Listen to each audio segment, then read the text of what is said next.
Hello. My name is Noah Nord. I'm a senior here at the Oakridge School. And I want to talk about a subject that is discussed mostly physically but not mentally. And I kind of want to highlight the mental purpose of food. And today I'm going to talk about how food affects your brain and not physically. Well, I will be mentioning what is physically, but mostly about how it affects you mentally. I'll start off by saying that how natural and organic your food is very important on what you eat. For instance, let me start with a scenario. You go into a classroom, you're ready for a test, you're pumped up, I'm going to ace it and everything.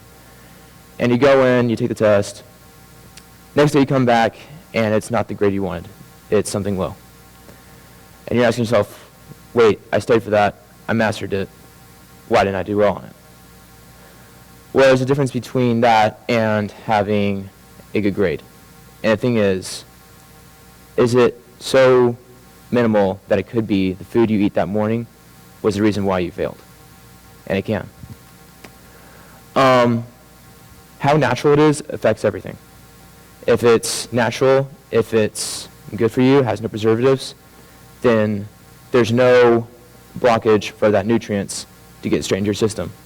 If there's preservatives, if there's chemicals, then your body will have to intake those chemicals and intake those unnatural nutrients before it gets to the actual nutrients. The meal below is the average, where I'd say the average American breakfast. It's cereal, it's light, it's filling, but has preservatives, it's usually unnatural, it has yeast, including milk. And milk, while it may not be heavy on your body, on mornings it will be heavy on your mind. Milk has been known to fog up minds, make them less sharp, make them a little bit slower, due to the high intake of dairy. The meal on top is, let's say, bacon and eggs from Whole Foods, uncaged chickens, grass-fed pork. It's all natural, no preservatives, no chemicals. It goes straight into your system, and it can only benefit you. There's no chemicals, nothing to pound your mind with. So next, I want to go over the 3 pillars of your mind. These 3 nutrients are some of the most, are the biggest essentials to your mind and a good steady day, and they're also good for a steady, healthy body and mind. You need these 3 in order to think properly and have a good straight day with your brain. The first is potassium. Potassium acts as the fog lifter in your brain. You wake up in the morning, you have that sensation where you can't think of anything. You're like, brush teeth, shower, breakfast, go to school. That's all you're thinking about, and you're still half asleep. That still half asleep feeling is not because you're half asleep still. It's because you need to wake up, and potassium that's stored in your body comes and builds out the fog of your mind. It's found in bananas, it's found in red meats. Coconut water is a big supplement for coffee. If you want to wake up and have coffee, that's great. Coconut water is all natural, and it delivers a surge of potassium and energy to your mind, which is natural, it's clean. 1 serving of coconut water has more potassium than 1 whole banana, and that's about 8 ounces. So I think it's a great supplement for coffee. The next one is amino and folic acids. What they do is basically they make your mind sharper. If you're having trouble concentrating on something, it's probably because you didn't have enough acids. People that work out will usually take amino acid or pre-workout shakes 30 minutes before they work out. And this is to make them focus, to help them focus, and to basically help them have control over their body and brain. So they're dedicated to their workout. They're mostly found in soy items, as well as sushi. And the last one is protein. Protein is basically not only does it build your muscles, but it builds your mind. After a long day, if you have a protein-filled meal, your mind will be stretched out, it'll be worked out, and basically protein also serves as basically the protein shake for your muscles. It's found in all meats. Bacon is a huge provider of protein, which is why I, encourage people to eat it a lot. Eggs, basically, and sushi is a great form of protein. The next thing I want to talk to you about is how if you don't have one of these in your normal diet or everyday system, this is one of the first things that comes to your mind, and it's depression. Depression is big, especially in our years. It's because of unhealthy diets, and it's because we're not getting enough nutrients into our body. The first thing that always takes into effect is depression or some form of it. The left is a depressed mind, and the right is a not depressed mind. As you can see, the depressed mind is more dark, and basically the dark means inactivity, and the light means activity. Depressed people are a lot less active.